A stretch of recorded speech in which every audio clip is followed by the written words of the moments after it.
وَلَقَدْ يَسَّرْنَا الْقُرْآنَ لِلذِّكْرِ فَهَلْ مِن مُّدَّكِرٍ۔ بسم اللہ الرحمن الرحیم۔ الصلاۃ والسلام علیک یا سیدی یا رسول اللہ وعلی آلک واصحابک یا سیدی یا حبیب اللہ۔ آج ہمارے 9ویں پارے کا آغاز ہے۔ 8ویں پارے کے آخر میں حضرت شعیب علیہ السلام کا قصہ شروع ہوا تھا۔ اس قصے کا جو بقیہ حصہ ہے وہ 9ویں پارے کے آغاز میں بیان کیا جا رہا ہے، جہاں پر ان کی قوم کے سرداروں کی دھمکی مذکور ہے کہ حضرت شعیب علیہ السلام اور آپ کے ساتھی اپنے خیالات سے تائب ہو کر اگر ہمارے طریقے پر نہ لوٹے تو ہم آپ لوگوں کو ملک بدر کیے بغیر نہیں چھوڑیں گے۔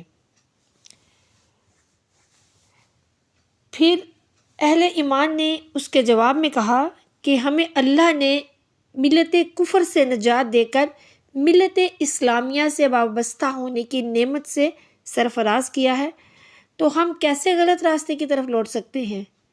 ہم اللہ سے دعا گو ہیں کہ وہ ہمارے اور تمہارے درمیان دو ٹوک فیصلہ کر کے حق کو غالب کر دے۔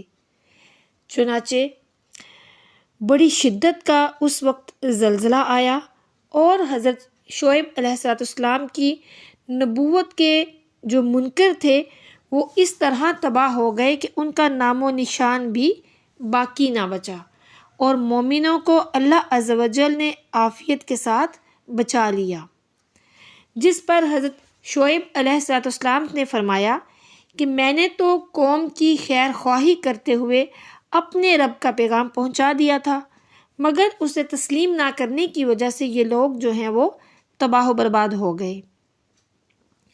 اب ان پر میں کیسے رحم کھا سکتا ہوں؟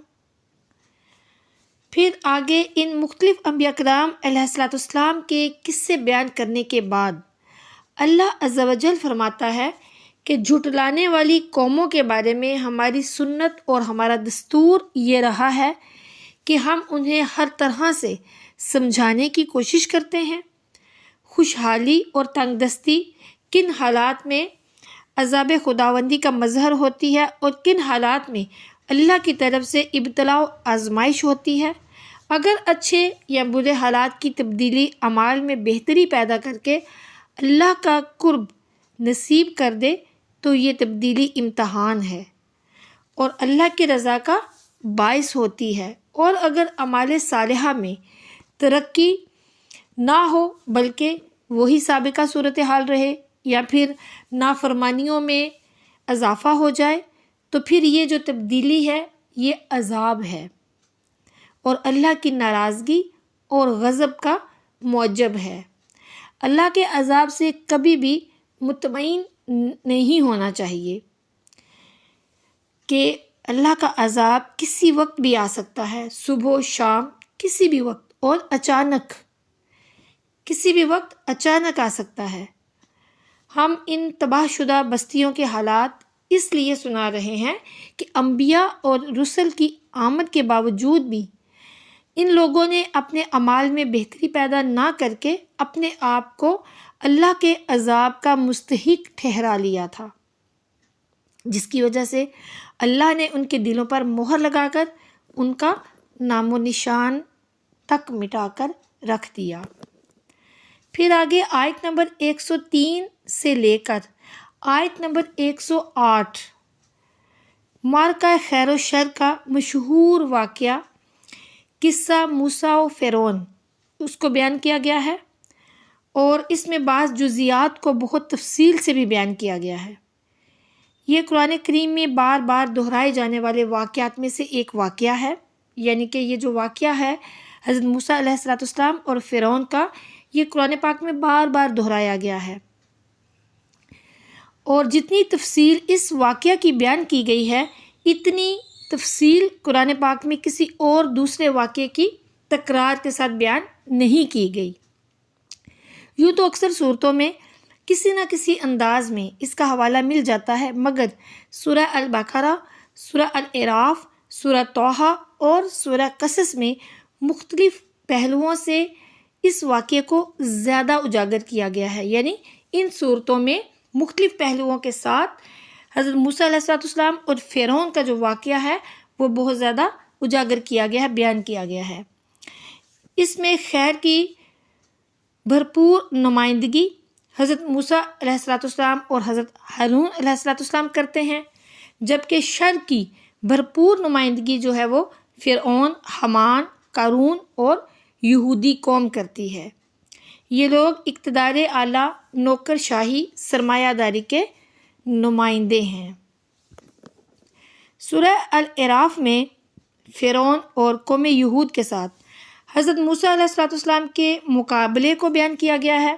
اللہ عز و جل فرماتا ہے کہ ہم نے اپنی آیات دے کر موسیٰ علیہ السلام کو فرعون اور اس کے حمایتیوں کی طرف بھیجا، تو انہوں نے ان آیات کو ٹھکرا کر فساد برپا کیا۔ پھر فرمایا گیا کہ آپ دیکھیں کہ ان مفسدین کو کیسے عبرتناک انجام سے دوچار ہونا پڑا۔ حضرت موسیٰ علیہ السلام جب رسول کی حیثیت سے فرعون کے پاس تشریف لے گئے اور انہوں نے بنی اسرائیل کی آزادی کا مطالبہ کیا تو اس نے معجزہ دکھانے کا مطالبہ کیا۔ حضرت موسیٰ علیہ السلام نے عصا کا اژدہا اور ہاتھ کو چمکتا ہوا بنا کر دکھایا، یعنی یہ حضرت موسیٰ علیہ السلام کا معجزہ تھا کہ ان کے پاس جو عصا تھا، اور یہ عصا کسی بھی وقت کام آتا تھا، کوئی بھی کام ہوتا تھا، کوئی بھی مشکل، کوئی بھی بات، تو یہ عصا جو ہے وہی چیز بن جاتا تھا جس کا اس کو حکم دیا جاتا تھا۔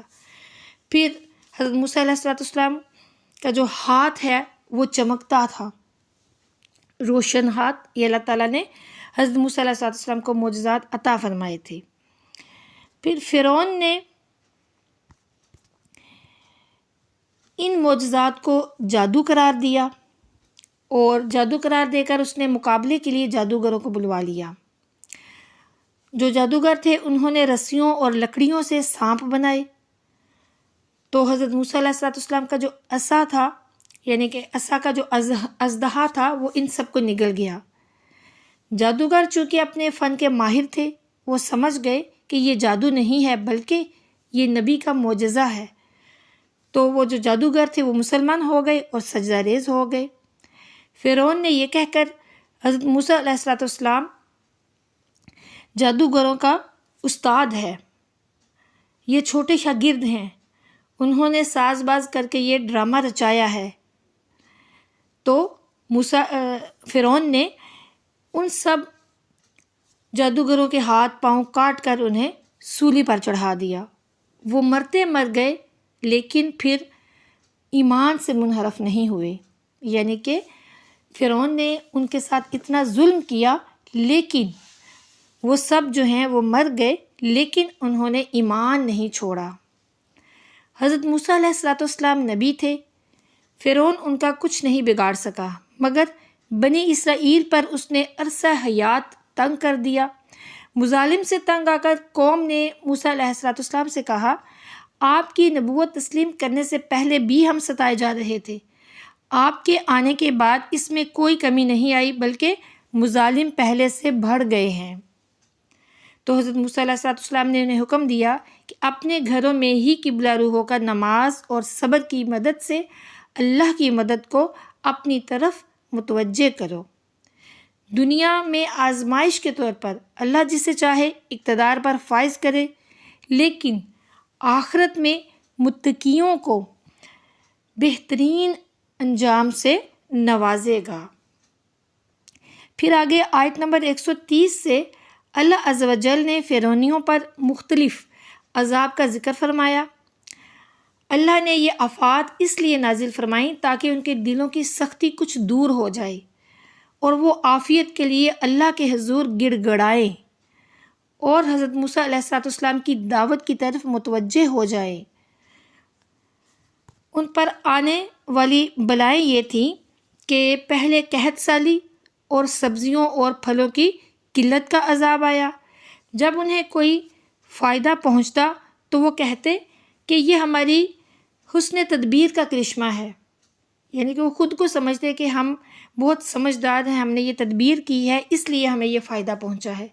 لیکن جب انہیں کوئی نقصان یا تکلیف پہنچتی تو اسے حضرت موسیٰ علیہ السلام اور ان کے مومن ساتھیوں کی نحوست قرار دیتے اور کہتے کہ ہم پر اپنا جادو آزمانے کے لیے تم بڑے سے بڑا معجزہ دکھا دو، ہم پھر بھی ہرگز ایمان نہیں لائیں گے۔ کہ یہ ان کی کتنی بدبختی تھی۔ تو اس پر اللہ نے طوفان، مکڑی، جوں، مینڈکوں اور خون کا پے در پہ عذاب بھیجا، مگر وہ تکبر کے ساتھ اپنے جرائم میں بڑھتے ہی چلے گئے۔ جب ان پر عذاب کی کوئی شکل ظاہر ہوتی تو وہ جھوٹے عہد و پیمان کر کے حضرت موسیٰ علیہ السلام سے دعا کروا لیتے، مگر عذاب کے ختم ہوتے ہی پھر وہ دوبارہ سے نافرمانیوں پر اتر آتے۔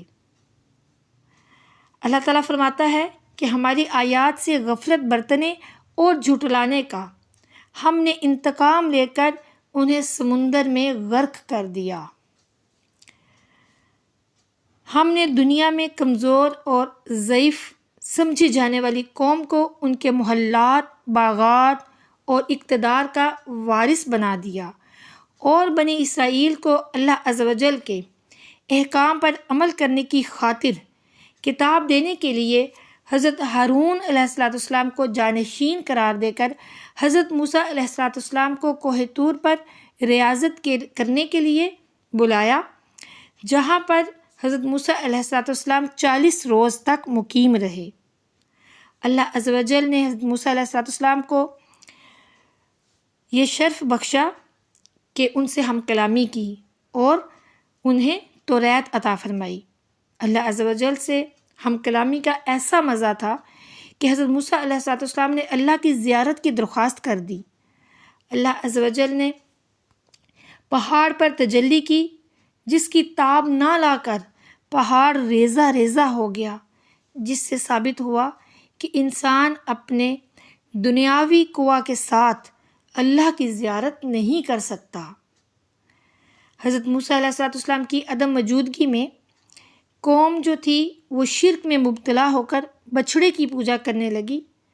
حضرت موسیٰ علیہ السلام واپس آ کر قوم پر بہت ناراض ہوئے اور اپنے بھائی ہارون علیہ السلام کو بھی ڈانٹا، اور پھر تواضع کا مظاہرہ کرتے ہوئے اپنے لیے، اپنے بھائی کے لیے اور پوری قوم کے لیے معافی طلب کرتے ہوئے مغفرت، رحمت اور ہدایت کی اللہ سے دعا مانگی۔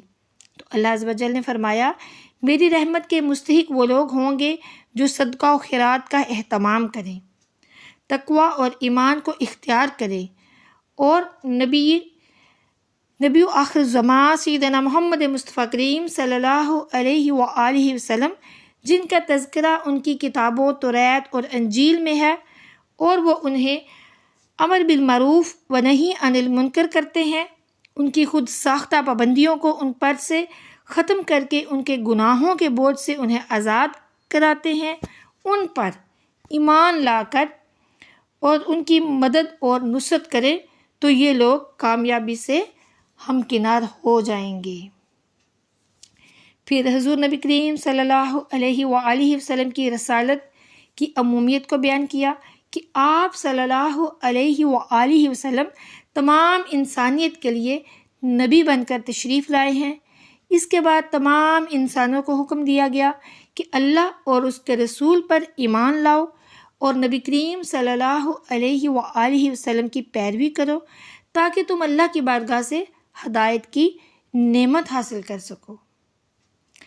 پھر آگے آیت نمبر 159 سے بنی اسرائیل پر مزید احسانات الہیہ کا بیان ہے کہ ان میں کچھ سعادت مندوں کو اللہ نے ہدایت کی نعمت دی، ان سب کے لیے ایک پتھر سے پانی کے 12 چشمے جاری کیے، بادلوں کا سائبان بنا دیا، من سلوہ کی صورت میں آسمانی خوراک فراہم کی، اور فاتح کی حیثیت سے ایک شہر میں داخل ہونے کا اعزاز عطا کیا، لیکن بنی اسرائیل نے اللہ عز و جل کی نعمتوں کی ناقدری کی، ناشکری کی اور اللہ کے احکامات کی خلاف ورزی کی، تو پھر اللہ عز و جل نے سزا کے طور پر انہیں دردناک عذاب سے دوچار کر کے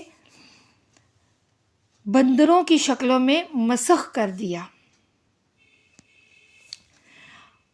آیت نمبر 172 سے عہد الست کا ذکر ہے۔ اللہ عز و جل نے حضرت آدم علیہ السلام کی نسل میں قیامت تک پیدا ہونے والے تمام انسانوں کی ارواح کو جمع فرمایا اور ان سے پوچھا، الست بربکم، کیا میں تمہارا رب نہیں ہوں؟ سب نے جواب دیا کہ ہاں، تو ہی ہمارا رب ہے۔ اس عہد کی یاد دہانی اس لیے کرائی گئی تاکہ کوئی یہ نہ کہہ سکے کہ مجھے یہ عہد یاد ہی نہیں ہے، یا پھر یہ عذر پیش نہ کرے کہ شرک کا آغاز ہمارے باپ دادا نے کیا تھا اور ہمیں یہ جرم ان کی طرف سے ملا ہے، لہٰذا ہمارا کوئی قصور نہیں ہے۔ اس لیے انہیں یہ جو عہد ہے یہ اللہ نے یاد دلایا۔ عہد الست کی وجہ سے توحید کی معرفت انسان کے باطن میں رکھ دی گئی ہے اور شرک کی نفی انسان اپنے اندر محسوس کرتا ہے، اس کے باوجود اگر کوئی شرک کرتا ہے تو وہ خود مجرم ہے۔ اب یہاں پر کچھ باتیں یاد رکھیے کہ عمومی طور پر شرعی احکام میں بے خبری معتبر نہیں۔ کوئی یہ عذر پیش کر کے کہ مجھے معلوم نہیں تھا، اللہ عز و جل کے عذاب سے نہیں چھوٹ سکتا۔ ہر شخص پر فرض ہے کہ اپنی ضرورت کے مطابق وہ دینی مسائل کو سیکھے۔ دینی مسائل سیکھنا ہر مسلمان پر فرض ہے۔ پھر عقائد میں باپ دادوں کی تقلید کرنا درست نہیں۔ اللہ عز و جل نے عقل دی ہے، لہٰذا خود تحقیق کریں، تحقیق کر کے درست عقیدے کو اختیار کرنا چاہیے۔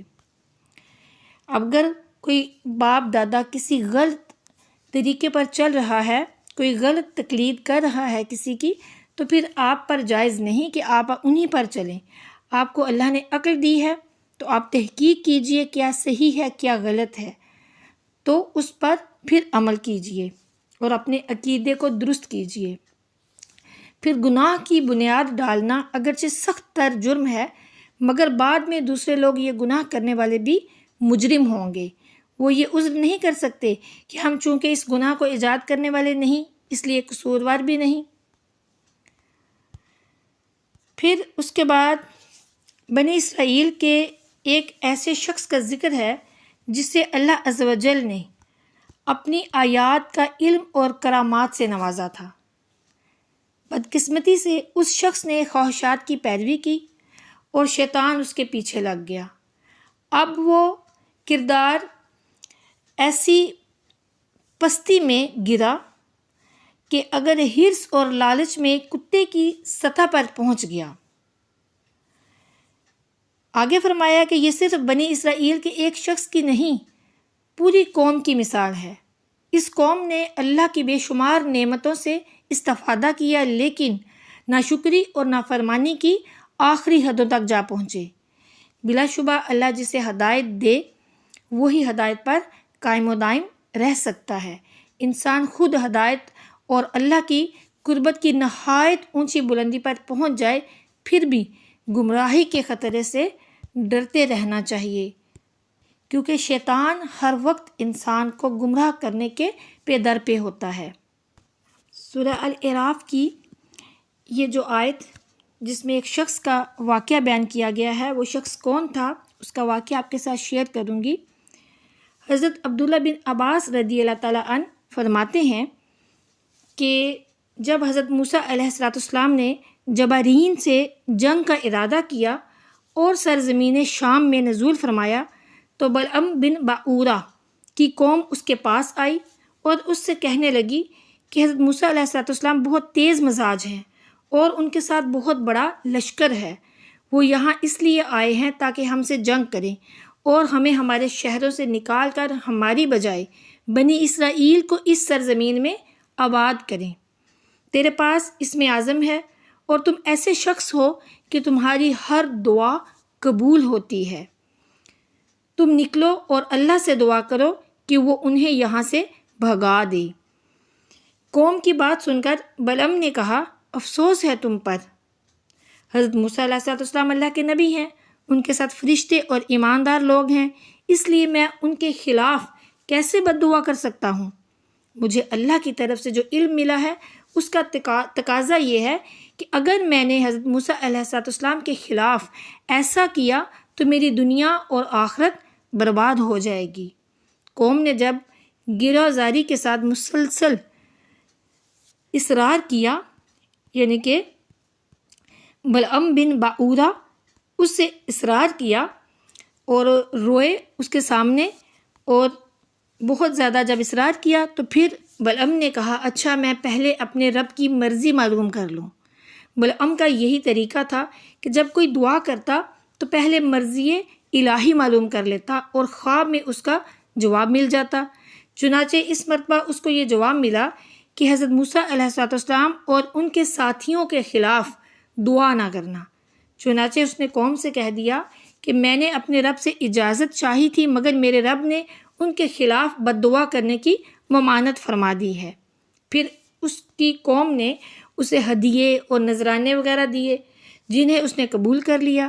اس کے بعد قوم نے دوبارہ اس سے بد دعا کرنے کی درخواست کی تو دوسری مرتبہ بلعم نے رب عز و جل سے اجازت چاہی۔ اب کی بار اس کا کچھ جواب نہ ملا تو اس نے قوم سے کہہ دیا کہ مجھے اس مرتبہ کچھ جواب ہی نہیں ملا۔ وہ کہنے لگے کہ اگر اللہ کو منظور نہ ہوتا تو وہ پہلے کی طرح دوبارہ بھی صاف منع فرما دیتا۔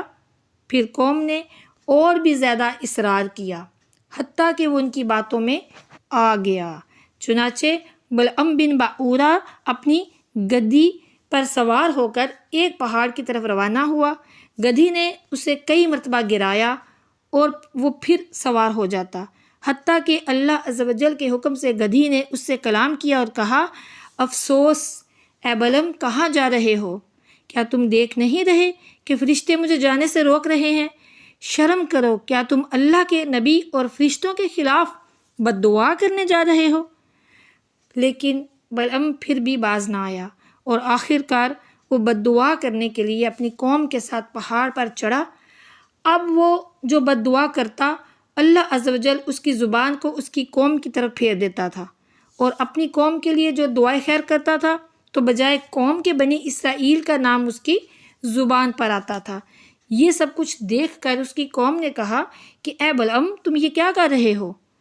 بنی اسرائیل کے لیے دعا اور ہمارے لیے بد دعا کیوں کر رہے ہو؟ تو بلعم نے کہا، یہ میرے اختیار کی بات نہیں، میری زبان میرے قبضے میں نہیں، اللہ عز و جل کی قدرت مجھ پر غالب آ گئی ہے۔ اتنا کہنے کے بعد اس کی زبان نکل کر اس کے سینے پر لٹک گئی۔ اس نے اپنی قوم سے کہا، میری تو دنیا اور آخرت دونوں ہی برباد ہو گئیں۔ اب میں تمہیں ان کے خلاف ایک تدبیر بتاتا ہوں۔ تم حسین و جمیل عورتوں کو بنا سنوار کر ان کے لشکر میں بھیج دو۔ اگر ان میں سے ایک شخص نے بھی بدکاری کر لی تو تمہارا کام بن جائے گا، کیونکہ جو قوم زنا کرے اللہ عز و جل اس پر سخت ناراض ہوتا ہے اور اسے کامیاب نہیں ہونے دیتا۔ چنانچہ بلعم کی قوم نے اسی طرح کیا۔ جب عورتیں بن سنور کر لشکر میں پہنچی تو ایک کنعانی عورت بنی اسرائیل کے ایک سردار کے پاس سے گزری تو وہ اپنے حسن و جمال کی وجہ سے اسے پسند آ گئی۔ حضرت موسیٰ علیہ السلام کے منع کرنے کے باوجود اس سردار نے اس عورت کے ساتھ بدکاری کر لی۔ اس کی پاداش میں اسی وقت بنی اسرائیل پر طاعون مسلط کر دیا گیا۔ حضرت موسیٰ علیہ السلام کا مشیر اس وقت وہاں موجود نہیں تھا۔ جب وہ آیا تو اس نے بدکاری کا قصہ معلوم ہونے کے بعد مرد اور عورت دونوں کو قتل کر دیا۔ تب طاعون کا عذاب ان سے اٹھا لیا گیا، لیکن اس دوران 70,000 اسرائیلی طاعون سے ہلاک ہو چکے تھے۔ اس آیت میں اسی کا بیان ہے۔ اب یہاں پر دیکھیے، اس آیت سے عبرت بھی حاصل کرنی چاہیے ہم لوگوں کو کہ جیسے اس نے کہا کہ جو قوم زنا کرتی ہے اللہ عز و جل اس پر بہت ناراض ہوتا ہے۔ اب دیکھیے کہ ایک مرد تھا جس نے کہ زنا کیا اور پوری قوم پر عذاب آیا، طاعون مسلط ہوا، 70,000 اسرائیلی جو تھے وہ طاعون کی بیماری سے ہلاک ہوئے، صرف اس ایک غلطی کی وجہ سے، اس ایک گناہ کی وجہ سے۔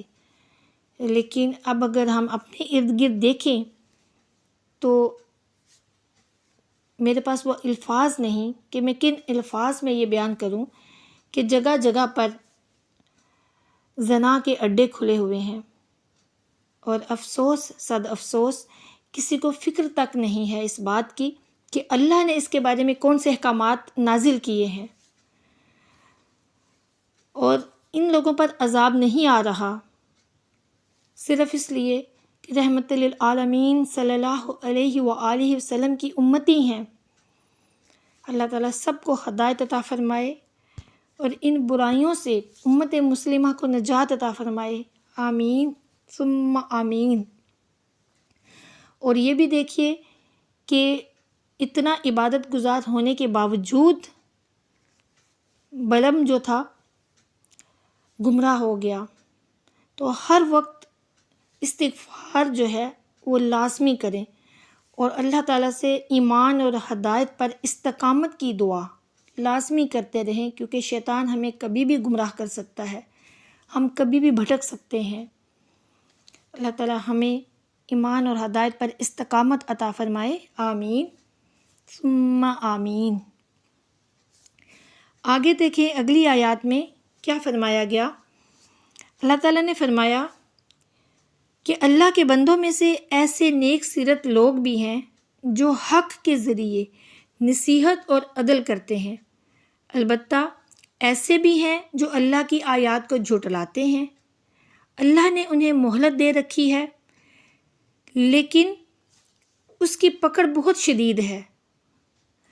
کیا وہ نبی کریم صلی اللہ علیہ وآلہ وسلم کے سیرت و اخلاق اور انسانوں کے لیے دل سوزی کو نہیں دیکھتے؟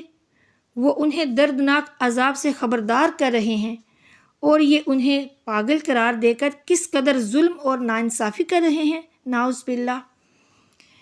کیا یہ کائنات پر غور نہیں کرتے؟ کائنات کی ہر چیز بامقصد ہے، لیکن ان کا بھی کوئی مقصد ہے کہ نہیں ہے؟ ہر شے پر زوال آتا ہے، کیا ان کو بھی فنا ہونا ہے کہ نہیں؟ جس بدنصیب کی گمراہی پر اللہ ہی مہر تصدیق ثبت کر دے، اسے کوئی ہدایت نہیں دے سکتا۔ پھر اگلی آیات میں فرمایا کہ اللہ کے بندوں میں ایسے نیک سیرت لوگ بھی ہیں جو حق کے ذریعے نصیحت اور عدل کرتے ہیں، البتہ ایسے بھی ہیں جو اللہ کی آیات کو جھٹلاتے ہیں۔ اللہ نے انہیں مہلت دے رکھی ہے، لیکن اللہ کی پکڑ بہت شدید ہے۔ کیا وہ نبی کریم صلی اللہ علیہ وآلہ وسلم کے سیرت اور اخلاق اور انسانوں کے لیے دل سوزی کو نہیں دیکھتے؟ وہ انہیں دردناک عذاب سے خبردار کر رہے ہیں، اور یہ لوگ جو ہیں وہ انہیں کیا کہہ رہے ہیں؟ وہ انہیں مجنون کہہ رہے ہیں۔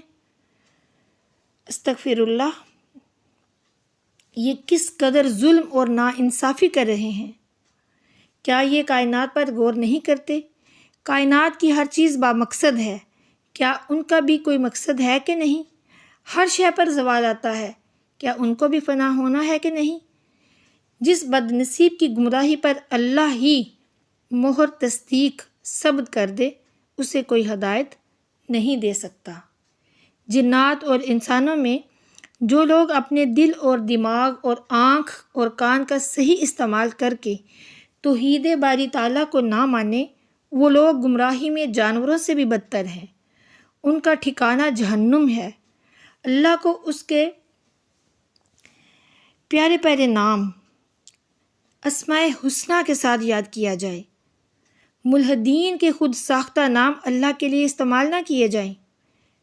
پھر آگے قیامت کا تذکرہ کہ وہ اچانک کسی بھی وقت آ جائے گی، اس کا علم اللہ کے علاوہ کسی اور کے پاس نہیں ہے۔ پھر نبی سے اعلان کروا دیا گیا کہ میں اپنے لیے بھی نفع نقصان کا مالک نہیں ہوں۔ اگر مجھے غیب کا علم ہوتا تو مجھ پر کوئی تکلیف نہ آتی اور تمام بھلائیاں میں اپنے لیے جمع کر لیتا۔ میں تو اہل ایمان کو ڈرانے اور خوشخبری سنانے کے لیے آیا ہوں۔ اب یہ آیت نمبر 188، اس آیت کا خلاصہ کلام یہ ہے کہ اس آیت میں حضور نبی کریم صلی اللہ علیہ وآلہ وسلم کو فرمایا گیا، یعنی کہ اس کا جو ترجمہ وہ یہ کہ آپ فرما دیجئے کہ میں اپنی جان کے نفع اور نقصان کا اتنا ہی مالک ہوں جتنا اللہ چاہے۔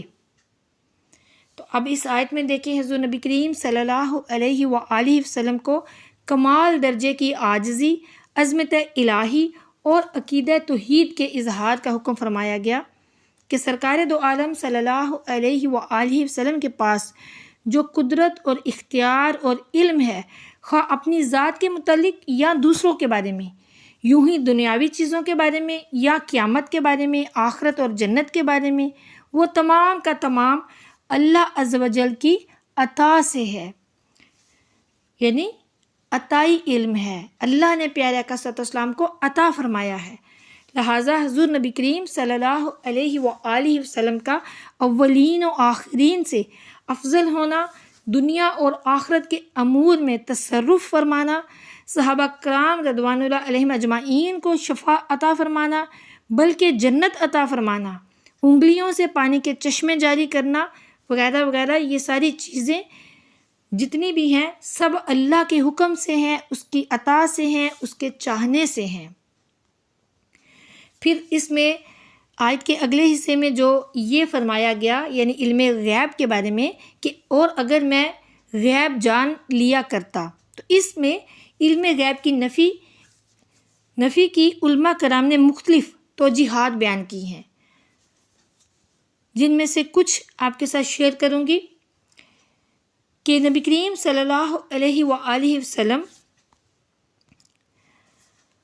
کے معجزات میں سے یہ ہے کہ اللہ نے آپ صلی اللہ علیہ وآلہ وسلم کو غیوب پر مطلع فرمایا اور آئندہ ہونے والے واقعات سے باخبر کیا۔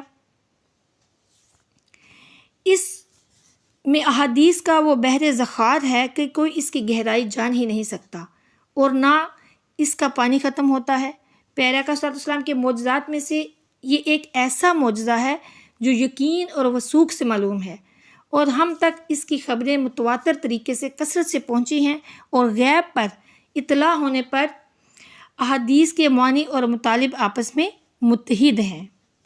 علامہ شہاب الدین احمد بن محمد خفاجی فرماتے ہیں کہ یہ وضاحت ان قرآنی آیات کے منافی نہیں جن میں یہ ارشاد فرمایا گیا ہے کہ اللہ کے علاوہ اور کوئی غیب نہیں جانتا۔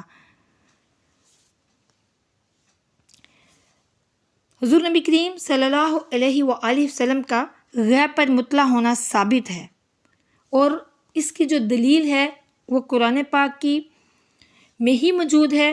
سورہ جن میں اللہ تعالیٰ نے فرمایا کہ غیب کا جاننے والا اپنے غیب پر کسی کو مکمل اطلاع نہیں دیتا سوائے اپنے پسندیدہ رسولوں کے۔ تو اب یہاں اس آیت سے ثابت ہو گیا کہ اللہ تعالیٰ جسے چاہتا ہے اسے غیب کا علم عطا فرما دیتا ہے۔ پھر آگے قدرت خداوندی کے بیان کے لیے ایک جان آدم علیہ السلام سے انسانی تخلیق کا تذکرہ، اور پھر ازدواجی زندگی کے فائدے کا بیان کہ اس کا مقصد زوجین کا ایک دوسرے کے ذریعے سکون حاصل کرنا ہے۔ پھر شرک کی مذمت کے ایسے کمزوروں کو اللہ کا شریک بناتے ہیں جو دوسروں کو تو کیا پیدا کریں گے، خود اپنی پیدائش میں اللہ کے محتاج ہیں۔ جن بتوں کو یہ اپنا معبود سمجھتے ہیں وہ چلنے پھرنے اور دیکھنے سننے سے بھی محروم ہیں۔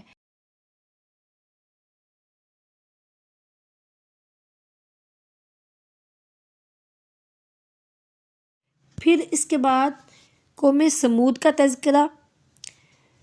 قوم سمود جو کہ حضرت صالح علیہ السلام کی قوم تھی، حضرت صالح علیہ السلام نے جب انہیں دعوت توحید دی تو انہوں نے انکار کیا اور بے جا مطالبے شروع کر دیے۔ کہنے لگے کہ پہاڑ سے اونٹنی پیدا کر کے دکھاؤ جو نکلتے ہی بچہ جنے، یعنی کہ بچہ پیدا کرے۔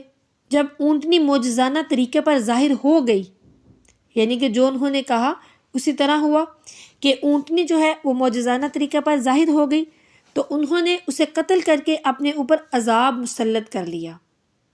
ان کی بستی پر ایسا زبردست زلزلہ آیا کہ ان کا نام و نشان مٹ کر رہ گیا۔ پھر آیت نمبر 80 سے حضرت لوط علیہ السلام اور ان کی قوم کا ذکر ہے کہ وہ بے حیائی میں اپنے زمانے کے سب لوگوں پر سبقت لے گئے۔ وہ اپنی جنسی خواہش کو غیر فطری طریقے سے پورا کرتے تھے، اور جب اللہ عز و جل کے نبی عذاب کا ڈر سناتے تو وہ اسے مذاق سمجھتے تھے۔ بالآخر کیا ہوا کہ اللہ عز و جل نے ان پر عذاب نازل کیا۔ کیسا عذاب؟ کہ آسمان سے پتھر برسائے، اور اس طرح ان کا بھی نام و نشان مٹا دیا گیا۔ یہاں تک کہ حضرت لوط علیہ السلام کی وہ بیوی جو قوم لوط کی ہم خیال تھی، وہ بھی عذاب سے نہ بچ سکی۔ صرف حضرت لوط علیہ السلام اور ان کے ساتھ قبیلے کے چند نیکوکار لوگ وہی محفوظ رہے۔ پھر آگے آیت نمبر 85 میں قوم مدین کا تذکرہ شروع ہوتا ہے کہ حضرت شعیب علیہ السلام نے انہیں توحید کی دعوت دی اور تجارت میں بددیانتی سے منع کر کے ناپ تول پورا کرنے کی تلقین فرمائی، اور انہیں راہگیر مسافروں کو ڈرانے دھمکانے سے باز رہنے کا حکم دیا، جس پر وہ لوگ بگڑ گئے اور پھر حضرت شعیب علیہ السلام کی مخالفت پر اتر آئے۔ تو حضرت شعیب علیہ السلام نے فرمایا کہ میری قوم تمہارے دو گروہ بن چکے ہیں، ایک ایمان والا اور دوسرا کفر والا، لہٰذا اپنے انجام کا انتظار کرو، ان قریب ہمارے اور تمہارے درمیان اللہ عز و جل فیصلہ فرما دے گا۔ اب یہاں تک دیکھیے کہ تسلسل کے ساتھ انبیاء کرام علیہ السلام اور ان کی جو قومیں ہیں ان کا ذکر کیا گیا، اور ان کی نافرمانیاں، اور پھر ان کی نافرمانیوں کے باعث جو ان پر عذاب نازل کیے گئے ان کا تذکرہ یہاں تک کیا گیا ہے۔ یہاں پر ہمارے جو پارہ نمبر 8 ہے اس کا اختتام ہوتا ہے۔ اللہ عز و جل ہمیں تمام برائیوں سے بچائے اور نیک راستے پر صراط مستقیم پر چلنے کی توفیق عطا فرمائے، آمین۔ اب یہاں پر ایک چھوٹی سی بات آپ کے ساتھ ذکر کروں گی، جیسے کہ ہم نے یہ سارے کے سارے جو انبیاء کرام علیہ السلام کی جو قومیں ہیں ان کے حالات جو میں نے آپ کے ساتھ ڈسکس کیے کہ وہ کون سی برائیاں اور گناہ کرتے تھے اور پھر ان پر اللہ کے عذاب آتے تھے۔ اگر ہم ارد گرد اپنے دیکھیں تو کیا ہمیں یہ برائیاں اپنی اس قوم میں اس وقت نظر نہیں آ رہی ہیں نا؟ یقیناً وہ ساری کی ساری برائیاں جو اس وقت کی قومیں کرتی تھیں، تو وہ ساری کی ساری برائیاں آج ہم لوگوں میں بھی موجود ہیں۔ وہ بے حیائی، شرم و حیا، بے شرمی، پھر جیسے یعنی کہ بلا وجہ کے مطالبے، بلا وجہ کے فساد، انتشار کی باتیں، اس طرح کے سارے جو بھی کام ہیں وہ سب اس قوم میں موجود ہیں۔ بددیانتی، ایسے لگتا ہے کہ جیسے 99% جو ہے نا وہ لوگ بددیانتی ہی کر رہے ہیں، ہر طرف بددیانتی ہے۔ ناپ تول، بالکل ناپ تول میں کمی، ملاوٹ وغیرہ، یہ سارے کے سارے جو ہیں وہ کام، وہ ساری برائیاں آج ہمارے اس معاشرے میں موجود ہیں۔ حالانکہ قرآن پاک میں تمام تعلیمات، احکامات آ چکے، اس کے بعد بھی ہم لوگ ان برائیوں میں مشغول ہیں، اور ہمیں نہیں پتہ کہ اللہ عز و جل نے ہمیں کون سے احکام دیے ہیں، کن برائیوں پر کون سے گناہ ہیں، اور ہم صرف یہ کہہ دیتے ہیں دیکھا جائے گا، کوئی بات نہیں، یہ برائی ہے، دیکھا جائے گا کل جب مریں گے، کوئی بات نہیں، پھر کیا ہوا۔ تو یہ سارے کے سارے جو ہمارا رویہ ہے یہ بہت قابل مذمت ہے۔ اللہ تعالی ہم سب کو ہدایت عطا فرمائے، علم دین سیکھنے کی، سیکھ کر اس پر عمل کرنے کی اور دوسروں تک پہنچانے کی توفیق عطا فرمائے۔ قرآن و حدیث کے مطابق اور اس کی تعلیمات کے مطابق اپنے معاملات، گھریلو معاملات میں انصاف کرنے اور دین اور دنیا کو سنوارنے، اچھے کاموں میں حصہ لینے، برائی کے ہر کام سے دور رہنے کی توفیق عطا فرمائے۔ یہاں پر سورہ الاعراف جو ہے وہ ختم ہوتی ہے اور یہاں سے پھر آگے سورہ الانفال شروع ہوتی ہے۔ سورہ الانفال صحیح قول کے مطابق مدنی صورت ہے، اور ایک قول یہ ہے کہ یہ صورت ان 7 آیتوں کے علاوہ مدنی ہے جو کہ مکہ مکرمہ میں نازل ہوئیں، اور وہ آیت نمبر 30 سے شروع ہوتی ہیں۔ سورہ انفال جو ہے اس میں 10 رکوع ہیں اور اس کی 75 آیتیں ہیں۔ اس کا جو انفال نام ہے وہ کیوں رکھا گیا؟ انفال نفل کی جمع ہے اور اس کے معنی ہے غنیمت کا مال۔ اس صورت کی پہلی آیت میں انفال یعنی مال غنیمت کے احکامات جو ہیں ان کے بارے میں مسلمانوں کے سوال اور انہیں دیے جانے والے جواب ان کا ذکر ہے، تو اسی مناسبت سے اس صورت کا نام سورہ انفال رکھا گیا ہے۔ اس صورت کے مرکزی مضمون میں مال غنیمت کے احکام، غزوہ بدر کا تفصیلی واقعہ اور اس کی حکمتیں بیان کی گئی ہیں اور مسلمانوں کو جنگ کے اصول سکھائے گئے ہیں۔ اس لیے کچھ مفسرین جو ہیں، کیونکہ اس میں غزوہ بدر کا تفصیلی تذکرہ ہے، تو بعض مفسرین نے اسے سورہ بدر بھی کہا ہے۔ ارشاد باری تعالیٰ ہوتا ہے کہ یہ لوگ مال غنیمت کے بارے میں سوال کرتے ہیں، یعنی سورہ انفال کی پہلی آیت کہ یہ لوگ مال غنیمت کے بارے میں سوال کرتے ہیں۔ آپ صلی اللہ علیہ وآلہ وسلم فرما دیجئے کہ مال غنیمت اللہ اور اس کے رسول علیہ السلام کے لیے ہے، وہ جس طرح چاہے اس کی تقسیم کا حکم جاری کرے۔ پھر کامل ایمان والوں کی صفات اور ان کی ظاہری اور باطنی کیفیات مذکور ہوئیں کہ مومن صرف وہی لوگ ہیں جن کے دل اللہ کا ذکر سن کر لرز اٹھتے ہیں۔ آیات قرآنی کی تلاوت ان کے ایمان کو بڑھا دیتی ہیں، نیز ان کا بھروسہ صرف اور صرف اللہ عز و جل پر ہوتا ہے، اس کی رحمت پر ہوتا ہے۔ وہ بڑے اخلاص سے نمازیں قائم کرتے ہیں اور اللہ کے دیے ہوئے رزق میں سے اس کی راہ میں خرچ کرتے ہیں۔ ایسے مومنوں کے لیے اللہ کی طرف سے بخشش، بلند درجات اور عزت افزائی والے رزق کی بشارت ہے۔ آیت نمبر 5 میں فرمایا کہ کچھ لوگ جہاد کے لیے دل و جان سے آمادہ نہ تھے، اور مجاہدین کی خواہش تھی کہ ابو جہل کی قیادت میں مشرکین مکہ کے مسلح اور منظم لشکر کی بجائے ابو سفیان کے تجارتی قافلے سے ٹکراؤ ہو جائے۔ اللہ عز و جل نے مشرکین مکہ سے تصادم کو مقدر فرمایا تاکہ حق کی حقانیت اور غلبہ ثابت ہو جائے۔ اگلی آیتوں میں بتایا کہ اللہ عز و جل نے بدر میں مجاہدین کے اطمینان قلب کے لیے اور فتح کی بشارت کے طور پر فرشتے امداد و نصرت کے لیے بھیجے۔ کافر قتل اور زخمی ہوئے اور میدان سے راہ فرار اختیار کرنے پر مجبور ہوئے۔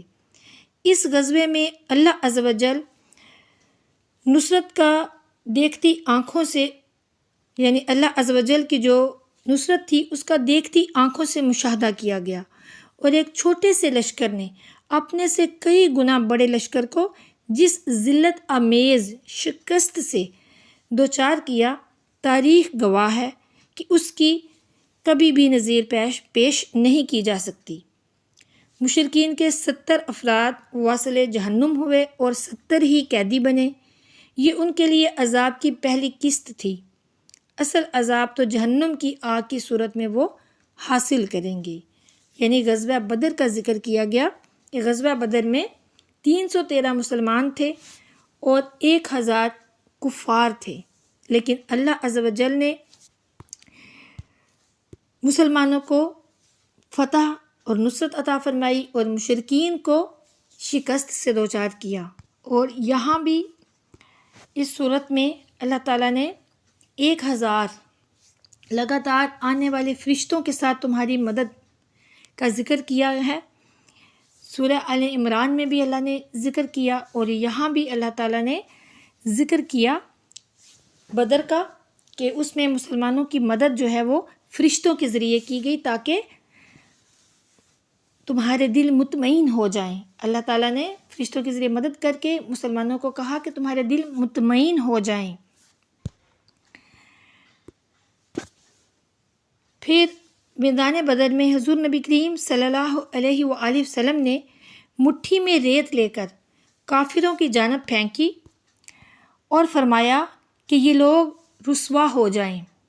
تو اللہ کی شان کہ ریت ان کی آنکھوں میں جا پڑی۔ اللہ عز و جل نے فرمایا، اے رسول صلی اللہ علیہ وآلہ وسلم، وہ خاک آپ نے نہیں پھینکی جس وقت کہ آپ نے پھینکی تھی، لیکن در حقیقت وہ اللہ نے پھینکی تھی۔ سبحان اللہ، کتنی خوبصورت بات۔ اللہ عز و جل نے اپنے پیارے نبی صلی اللہ علیہ وآلہ وسلم کو کیسی شان عطا فرمائی کہ پیارے آقا صلی اللہ علیہ وسلم جو ہیں ان کو فرمایا کہ وہ خاک آپ نے نہیں پھینکی بلکہ اللہ نے پھینکی تھی۔ سبحان اللہ۔ اللہ عز و جل نے بدر کو فیصلہ کن جنگ قرار دیا اور مسلمانوں سے فرمایا، اے ایمان والو، اللہ اور اس کے رسول صلی اللہ علیہ وآلہ وسلم کے بلانے پر فوراً حاضر ہو۔ جب رسول تمہیں اس چیز کی طرف بلائیں جو تمہارے لیے حیات آفرین ہے تو فوراً اس کی طرف آ جاؤ۔ مزید فرمایا کہ اللہ اور اس کے رسول صلی اللہ علیہ وآلہ وسلم سے خیانت نہ کرو اور اپنی امانتوں میں بھی خیانت نہ کرو۔ آیت نمبر 30 سے آیت نمبر 37، اس میں مشرکین مکہ کے ناپاک ارادوں اور طرز عمل کو بیان کیا گیا ہے۔ ہجرت سے قبل وہ اللہ کے رسول صلی اللہ علیہ وآلہ وسلم کو شہید کرنے، قید کرنے یا جلا وطن کرنے کے منصوبے بنا رہے تھے۔ قرآن حکیم کو سن کر وہ بدبخت مذاق اڑاتے اور کہتے کہ ہم بھی اس طرح کا کلام بنا سکتے ہیں۔ عوام پر اثر ڈالنے کے لیے اپنے خلاف بد دعا کرتے کہ اگر قرآن حق ہے اور ہم اس پر ایمان نہیں لا رہے تو اے اللہ ہم پر عذاب نازل فرما۔ اللہ نے جواب دیا کہ اللہ عز و جل شہر مکہ پر نہیں بلکہ مجرمین کو اس شہر سے نکال کر ان پر عذاب نازل کرے گا، جیسا کہ بدر میں کیا گیا۔ ان مشرکین نے مکہ میں اللہ کے گھر کی حرمت اور نماز کا تقدس پامال کر دیا۔ وہ اللہ کے گھر کے پاس نماز کے دوران تالیاں پیٹتے اور سیٹیاں بجاتے، اہل ایمان کے خلاف جنگی تیاریوں کے لیے مالی وسائل صرف کر رہے ہیں۔ ان کے یہ تمام وسائل برباد ہوں گے، وہ دنیا میں بھی ذلت کا سامنا کریں گے اور آخرت میں بھی جہنم کی آگ کا ایندھن بنیں گے۔ استغفر اللہ۔ اگلی آیت میں مشرکین مکہ کو دعوت دی گئی کہ ان کی خیر اسی میں ہے کہ توبہ کریں اور حق کو قبول کر لیں۔ اللہ ان کے تمام سابقہ جرائم جو ہیں وہ معاف فرما دے گا، یعنی کہ اگر وہ توبہ کریں گے تو اللہ تعالیٰ پچھلی تمام غلطیاں، تمام قصور، سب کچھ معاف فرما دے گا۔ البتہ اگر انہوں نے اس پیشکش سے فائدہ نہ اٹھایا، یعنی کہ یہ جو انہیں کہا جا رہا ہے کہ توبہ کرو تو تمہیں معافی مل جائے گی، اور اگر وہ اس بات سے فائدہ نہیں اٹھاتے تو پھر بدترین انجام سے دوچار ہوں گے۔ اس سورہ میں اللہ عز و جل نے اہل اسلام کو 5 مرتبہ یا ایھا الذین آمنوا کے روح پرور خطاب سے یاد فرمایا ہے۔ سچی بات یہ ہے کہ ان آیات میں جن باتوں کا حکم دیا گیا ہے ان پر عمل پیرا ہو کر، اور جن باتوں سے منع کیا گیا ہے ان سے باز آ کر مسلمان یقیناً دنیا کی سب سے مضبوط اور طاقتور قوم بن سکتے ہیں۔ ایسی جماعت کبھی شکست سے دوچار نہیں ہو سکتی جو دشمن کے مقابلے میں ثابت قدم رہے، جو اللہ اور اس کے پیارے رسول صلی اللہ علیہ وآلہ وسلم کے احکام کی اطاعت کرنے والی ہو، جو ایسی دعوت پر لبیک کہنے والی ہو جس میں دلوں کی زندگی اور عزت اور سعادت کا راز پوشیدہ ہو، جو نہ دین میں خیانت کرتی ہو اور نہ دنیاوی معاملات میں خیانت کا ارتکاب کرتی ہو، سب سے بڑھ کر یہ کہ وہ خوف خدا اور تقوی الہی کی صفت سے متصف ہو، اور آخری بات یہ کہ وہ گولہ بارود کی بارش میں بھی اللہ عز و جل کا ذکر کرتی رہے، اس کا کلمہ ایک ہو، اس کی صفوں میں کامل اتحاد ہو، وہ نفسانی اور گروہی تنازعات اور اختلافات میں مبتلا نہ ہو۔ اب اگر غور کریں کہ جس جماعت میں یہ ساری صفات پائی جائیں گی وہ کبھی شکست نہیں کھا سکتی، لیکن اگر ہم اپنے ارد گرد آج کل کے دور میں یہ سب کچھ دیکھیں تو اس میں سے کوئی ایک بات بھی ہماری قوم میں موجود نہیں ہے، نہ تو ثابت قدمی ہے، نہ اللہ اور اس کے رسول صلی اللہ علیہ وآلہ وسلم کے احکام کی اطاعت ہے، اور نہ ہی ایمانداری ہے، بلکہ خیانت ہی خیانت ہے، تقوی نہیں ہے، خوف خدا نہیں ہے، ایک کلمے پہ متفق نہیں ہے، صفوں میں اتحاد نہیں ہے، اختلافات میں مبتلا ہیں، انتشار، فساد، ایک دوسرے پر الزام تراشی، لڑائی جھگڑے، فرقے بن گئے، گروہ بن گئے۔ اللہ تعالی ہم سب کو ہدایت عطا فرمائے اور اپنے پیارے نبی صلی اللہ علیہ وآلہ وسلم کی اطاعت کرنے کی توفیق عطا فرمائے، آمین۔ پھر آگے آخر میں بتایا گیا کہ اے مسلمانوں، ان مشرکین مکہ سے اس وقت تک جنگ کرتے رہو جب تک کہ دین الہی کا نظام غالب نہ ہو جائے اور فتنہ بالکل ختم نہ ہو جائے۔ اور آج کل بھی ایسا ہی ہے، ایسے ہی فتنے سے ہم دوچار ہیں۔ مشرکین کو ایک بار پھر دعوت دی گئی کہ اللہ کے دین کی مخالفت سے باز آ جاؤ، اگر تم نے اپنی روش نہ چھوڑی تو اہل حق کا حامی اور ناصر اللہ ہے، وہ کیا خوب حامی اور کیا خوب مدد کرنے والا ہے۔ بے شک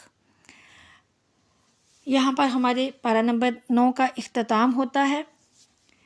اللہ عز و جل کی بارگاہ میں عاجزانہ دعا ہے کہ وہ ہمیں اپنی تعلیمات پر عمل کرنے کی توفیق عطا فرمائے، حضور نبی اکرم صلی اللہ علیہ وآلہ وسلم کی کامل پیروی کرنے اور مومنانہ صفات کے ساتھ زندگی گزارنے کی توفیق عطا فرمائے، علم دین سیکھ کر اس پر عمل کرنے اور دوسروں تک پہنچانے کی توفیق عطا فرمائے، آمین۔